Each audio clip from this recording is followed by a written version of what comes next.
WTF is FTO, everyone. What is this dumb little puzzle that I keep hearing about that Deanne Sheng... Oh, there's one, look.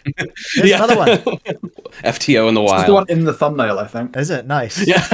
Now, I thought what would be a good shape of doing things today is, James, there are people who don't really know what it is. So can we go right back to basics and talk about what it is, how it turns, and where it came from, and essentially the puzzle arc, you know what I mean? And then I want to talk, I'll probably bring Kit in at that point, and I want to really dig into what it means for the WCA. Yeah, so I mean, Kit's more experienced with the community than I am, but FTO stands for face-turning octahedron. So it's this puzzle here, like Kit and I showed. Face-turning octahedron, it's a mouthful, but it's basically because there are different puzzles that look the same way as this one that turn slightly differently. But yeah, like the name suggests, it turns on the faces like that, rather than like about the corners, which some other puzzles do. But yeah, it's been around for a long time. I think it was first patented in like the 80s or 90s, but the first prototypes popped up in the mid 2000s, and then there were like 3 companies that produced old versions of it, but like these are old versions that aren't really designed for speed solving. And then a community sort of built up around solving it over the last like 5 years. So it was founded by Ben Streeter, a Californian cuber. I think in late 2019 he just started solving it because it's like kind of fun. And then early 2020 he taught some other people. And then once lockdown hit, I guess people were stuck at home and they weren't so concerned with WCA events because there were no comps. So a bunch of other people got into speed solving this, and it's really fun. It's kind of like this weird mutant Yao solve. Like it feels like a solve on 4x4 in some ways, but it's like quite different in some other ways. A lot of people when they pick it up, they can't even like figure out how to turn it at first, and it takes a while for it to really click. But yeah, it's a really fun, unique sort of solving experience. But as I mentioned in my review, it's always been held back by the hardware because for the longest time, the only option were those like really old ones that weren't designed for speed solving at all, which you could mod to be like usable, not good. And there were some like 3D printing mutant puzzles as well, right? Yeah, that's what this one is. Yeah, so it's called the FTO. So Qi released their version of a Rex Cube in mid 2021 or early 2021, and the Rex Cube is actually just a cubic version of the FTO, which means you can take a Rex Cube, like cut some parts off, print out some 3D print extensions, stick them on, and then you get a FTO which is better than the old ones. Yeah, here's my one. Yeah, basically these corners here are the centers of the Rex Cube or the Qi Super Ivy Cube because we need a new name for it. So these become the centers if you turn this into a Rex Cube.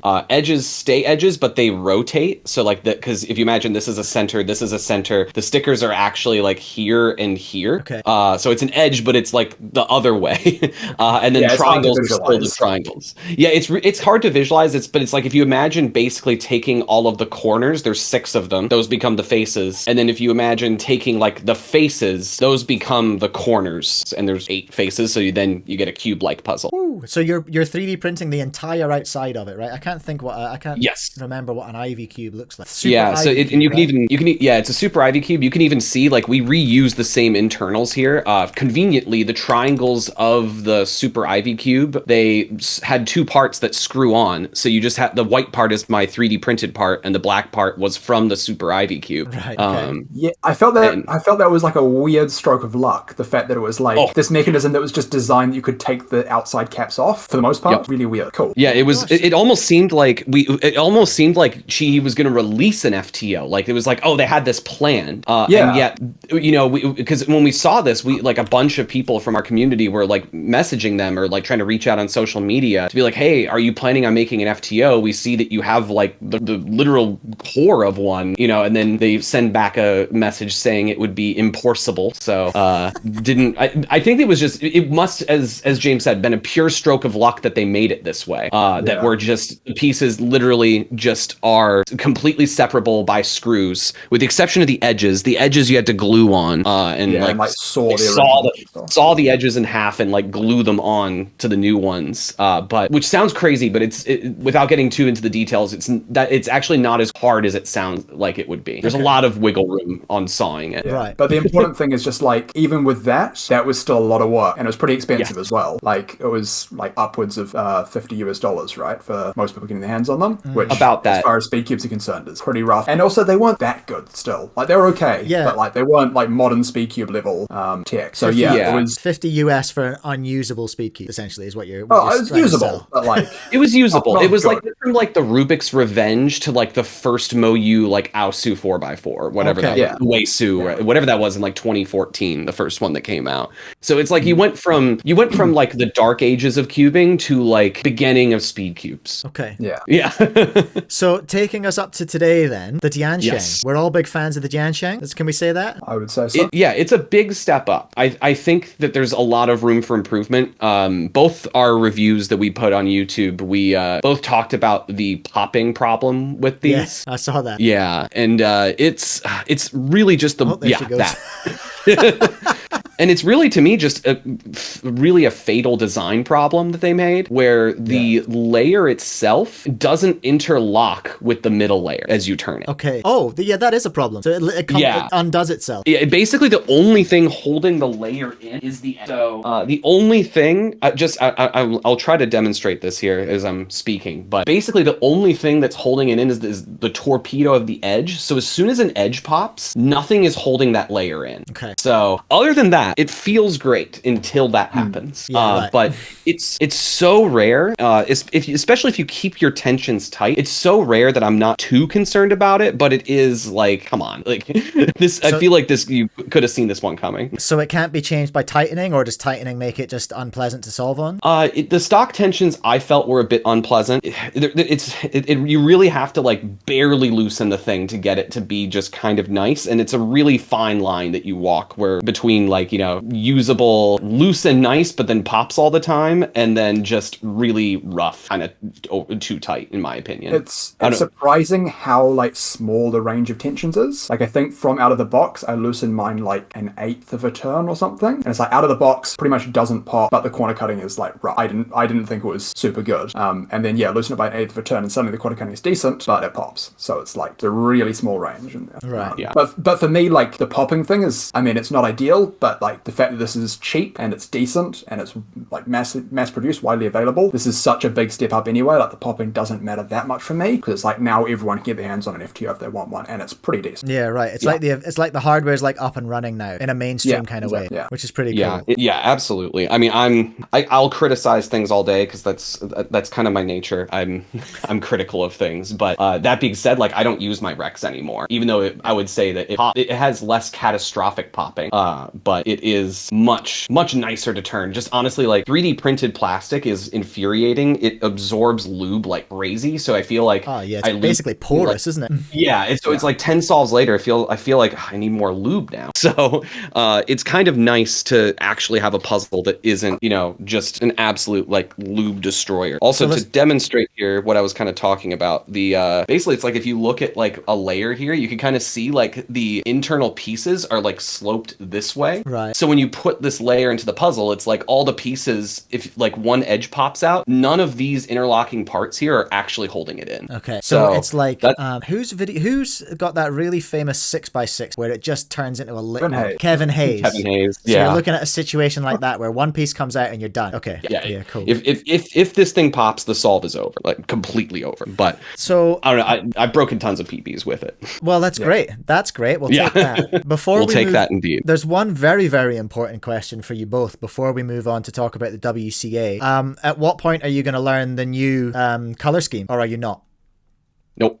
I mean, I've changed my color scheme to like a different one because I don't like gray being not opposite white. But I feel like once another cube comes out, or like several more cubes comes out, and I'm assuming they'll all have the same scheme, I might switch eventually then, because it'd be a pain to keep switching every time a new one comes out. It'd be interesting to see if Moyu brings one out or somebody else brings one out. It'd be really interesting to see which scheme they go for, if they go for the community. I assume there's just one accepted community scheme. Oh, dang it. there's so the problem is that I'd say that the most common scheme is the one that was from Landland, just because when everybody kind of started up, that was the best puzzle available at the time. So if you were learning any scheme, you were learning the Landland. The issue was that a lot of people didn't really like the Landland scheme for various reasons, which is fair. And so like Ben Streeter, who's kind of the leader of this community, kind of has his own scheme, and it kind of inspired a lot of people to just kind of do whatever they wanted with their schemes. So I think it's just like a throwback to the old days of cubing, right? When like all the puzzles are stickered, and so it's like much easier to change color schemes. And like back in the old days, it was much more common for people to rock up to a comp and have their own weird schemes, whereas now you almost never see that. Especially because like all 3x3s came as DIY kits. Like you had to assemble them and sticker them anyway. So like whatever, I'm doing my own thing. I did miss that part of cubing. I think I came in a couple of years after the DIY kits, but I've seen a lot of talk about them. Okay, so the big thing I wanted to talk about, and the reason I reached out to you in particular, Kit, was hashtag FTO for WCA. Okay, right. I want to know, because in my time cubing, I've never seen an event added. I've seen feet taken away. I think potentially I saw magic taken away, but I wasn't really paying attention back then.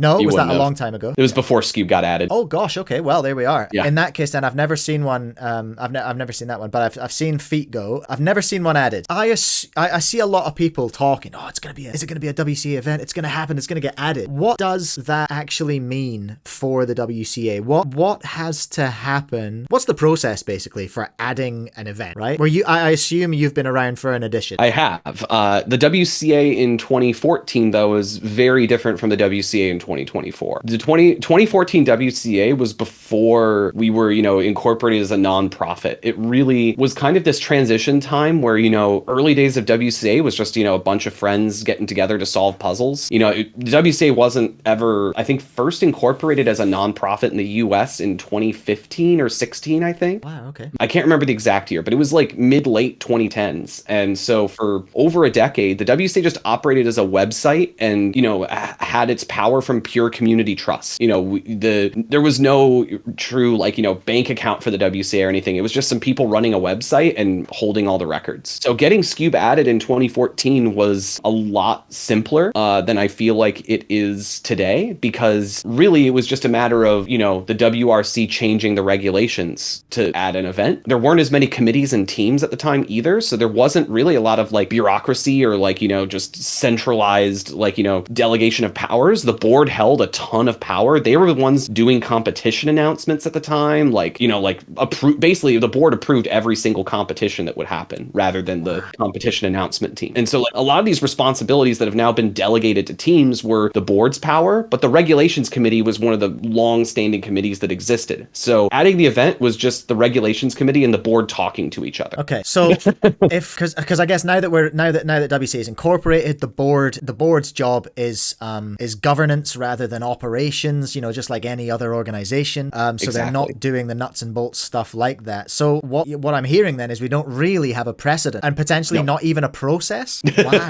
Okay. There's really at this point no I think there's a lot of people that are now talking about this from what I've seen, where people are trying to establish a process for what it means to be a WCA event, what criteria we should be looking at to add a WCA event. I've seen this discussion. Of a hot take in that area as well. Oh, what's that? I was just gonna say I also have a bit of a hot take in that area, but I'll let you finish your thing first. Okay. Yeah, okay. But yeah, so we're trying to, I think from what I've seen, that there's trying to be a drive to establish, what criteria should we look for in a WCA event, and what the process for adding that should be, and how much of this should be based on community opinion versus, delegate opinion, what should be weighed more heavily. And yeah, but there's really not a process currently. I think based on a lot of the criteria that would be reasonably considered, that FTO probably makes the best case out of any event. I recognize I'm biased because I love this puzzle, but I think just from an objective perspective, I do think it, has finally good hardware, good community interest, adds something unique to the current list of events, et cetera, where a lot of other proposed events have a lot of either logistical difficulties or don't add as much uniqueness, et cetera. So I think that whenever a process does get established, I would place my bet on FTO being the most likely event to be added, but I can't say for certain until I know that we have a process. Someone in the chat just now saying community opinion would lead to mirror cubes. And this is why community opinion shouldn't be the 100% of the opinion.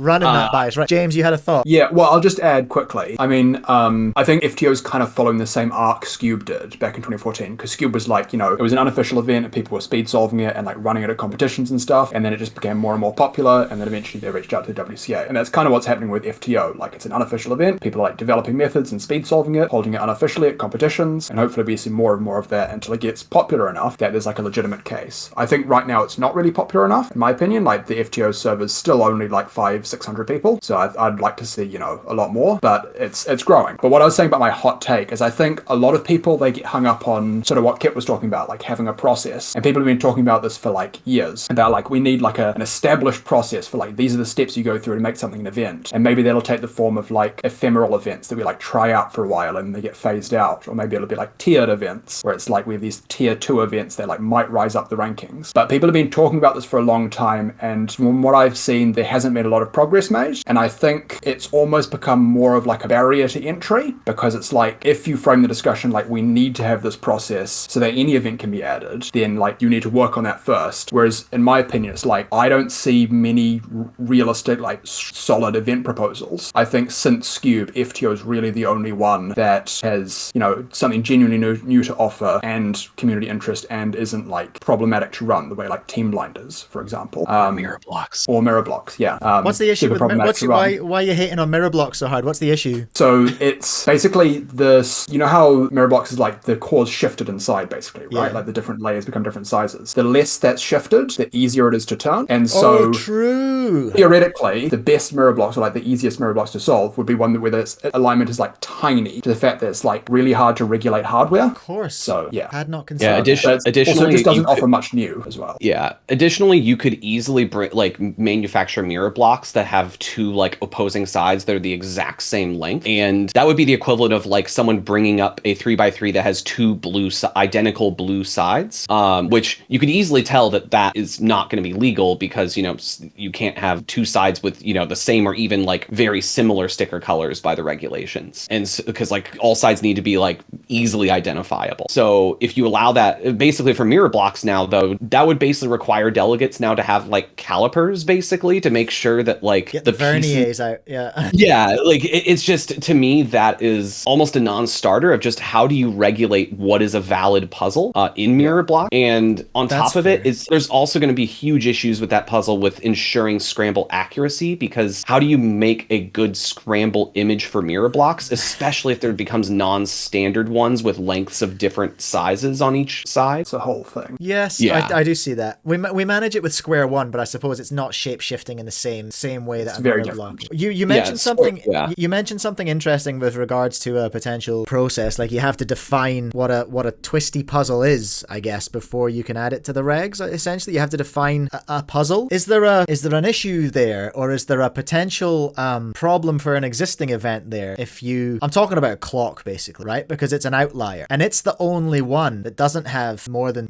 X colors. It doesn't have colors, and it's not twisty. Not a twisty puzzle. Is there a danger in defining what a twisty puzzle is that you eliminate certain events? Is that potentially something that's holding it back? Or I mean, for some events, it's definitely confusing dealing with the regs sometimes, where like if the puzzles section, like section 3 of the regs, is very written under the assumption of like the 3x3 or puzzles similar to it, and some things in there don't make sense for clock, and a lot of things have to keep being reworded to make sure it doesn't get interpreted strangely for puzzles it shouldn't be interpreted for. So yeah, the regulations in many ways are kind of like this house of cards, where if you pull one out or put one in, like something might topple that you have to now fix. Yeah.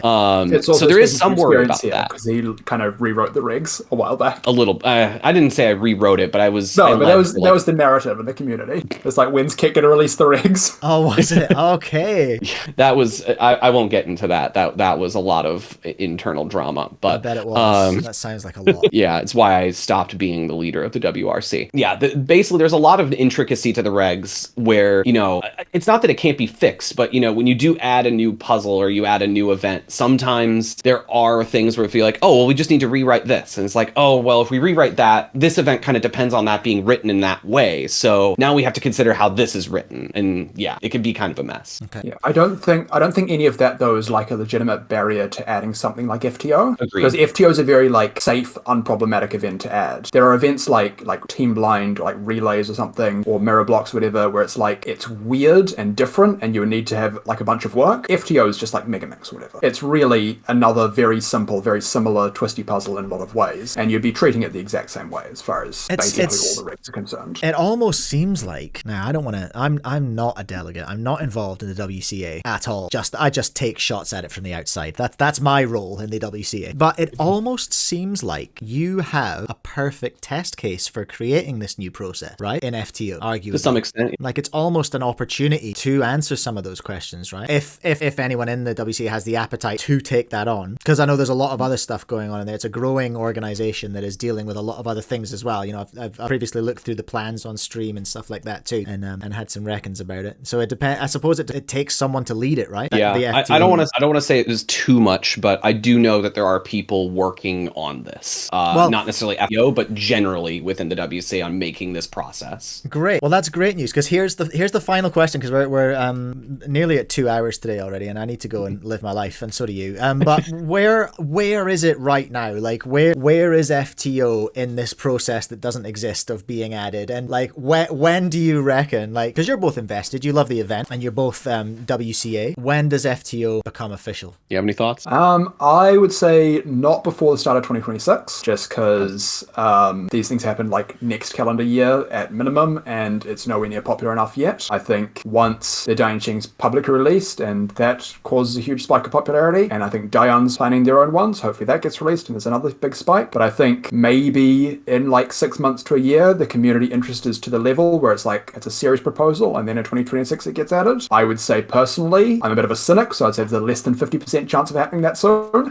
But I'd say next few years sometime, hopefully. Fingers crossed. Yeah, I was going to say the same thing, that 2026 was the earliest I would see this happening. And yeah, I think that the issue is less so the community interest that's necessary, and more so, because I mean, especially when you look at like the community interest in Scube, like honestly, FTO has more community interest now than Scube did when it was at. I mean, sure, like Scube was held at some unofficial competitions, but it was like mostly in the US and then a few other countries, which is honestly mostly true for FTO today. But I feel like people know about FTO a lot more than when Scube happened. Like I think part of the process and the problem as to why we don't have a process and we're not adding events after Scube is that many people within the WCA kind of felt blindsided by the addition of Scube, where they didn't know that was something that was happening. Like it was just the WRC and the board like discussing it and then adding it. And a lot of delegates are like, we need to be able to give our own feedback or like make sure that this seems reasonable, you know, from an organizational wide perspective. And I think ever since that backlash is kind of why we're stuck in the how do we add an event problem. So I think that it's the community interest would definitely help make the argument, but I think the bigger problem as to why I think 2026 is the earliest possible is that the process needs to get established, and I just don't see that process being established and then going through that process for FTO before 2025. It's going to take some time to mature a little bit, and I think it's important, just before we sign off today, it's actually kind of important, I think, to recognize Diansheng taking a bit of a punt, I think, on the hardware. Hey, like if I were to sort of daydream and think, well, what next for FTO now? We've got accessible hardware, right? We have the beginnings of community interest, and I wonder if there's like space for like Clock Cup or something like that. I wonder if there's room for some actual real growth in FTO now, if anyone's got the space and the inclination to take on something like an FTO Cup and just get people solving and get people seeing it and getting the exposure happening. That could be kind of cool. Hey, get those unofficial records before it goes official. This is something that so there are unofficial FTO comps at competitions. There are quite a few now in the US, especially. Yeah, and Diansheng are offering prizes for them now as well, I've noticed. Hey, they're trying to get sponsor comps. That's something that I really appreciate. Like, not only Diansheng taking a punt on this unofficial event, which in the grand scheme of things, there aren't that many people that are interested in FTO, I think, especially not compared to like some random 3x3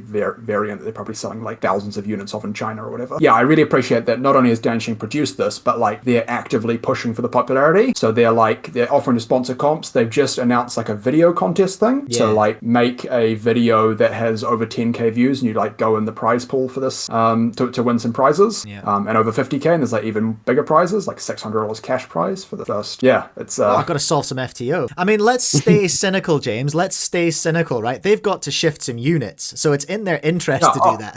It's marketing, 100%. brand. Yeah. But I appreciate that like vector of marketing because it helps us. It's mutually beneficial for sure. Yeah. And what I really appreciate about it too is that, I mean, because one parallel I drew to this immediately is when MoU released Oscar's Ready Cube for the first time, like in 2017 or 18 or whatever. Yes. And they did sort of the same thing where there was this big push for like, we'll sponsor your competition, take some videos of the competition and all of this sort of thing. And it really felt like, that they designed this puzzle with the express intent of trying to lobby for it to be official. And what felt kind of weird about that is that like, it was an Oscar design and then they just mass produced it and pushed it immediately. Like there wasn't even a community for the puzzle yet. Like it was just a brand new puzzle that they were like, we're releasing, here it is, everybody. And they were kind of forcing the community on people, where I think what feels a little better about the Diane Shang kind of sponsorship stuff to me, where like, sure, it's marketing, but it's like, at least it's based on community interest. Like they didn't do this because they were like, let's just try to push this puzzle and let's get it, ours to be, WCA official first so everyone buys our stuff. The reason this puzzle even got designed in the first place was because people from our community reached out to the manufacturers to be like, hey, we have a lot of interest in this puzzle, but the options right now are garbage. Do you want to make a new one? It's a great opportunity. The fact that FTO grew to the point that it did before there was any good hardware is, in my opinion, like a really strong case for it being an event. Because like the fact that like that many people got interested in hearable cubes, like getting interested in Ready Cube or Killerminx or whatever is one thing, because like those puzzles are speed solvable. But like the fact that you built a community on the back of this dreadful hardware shows to me that there's something like genuinely of value there, because otherwise it just wouldn't have. Yeah, exactly. Otherwise it just wouldn't have gotten to the point it has. Normally that level of hardware would kill an event, but it didn't for FTO. So I think there's something there. Look at that corner cutting. Damn. Yeah, it actually did more than I thought it would. Is that the land? It's the land. Yeah. Does not feel fun to turn though. It's not pleasant. Hey, listen, I'm gonna have to call it there. Thank you guys so much for joining in. I am, in terms of process, just basically gonna hang up on you and then end my stream very quickly after that. But I want to say, James and Kit, thank you so much. Really appreciate you coming on. It has been a real pleasure to talk to you, and hopefully I'll talk to you again, Kit, at some point. Maybe good. Yeah, maybe when there's some progress. Yeah, or to talk about 2x2 regulations or whatever, or sliding. I think there may be some fallout coming. I'm about to take 2 weeks off, and I think that might be very poor timing on my behalf, actually. But yeah, we'll see how that goes.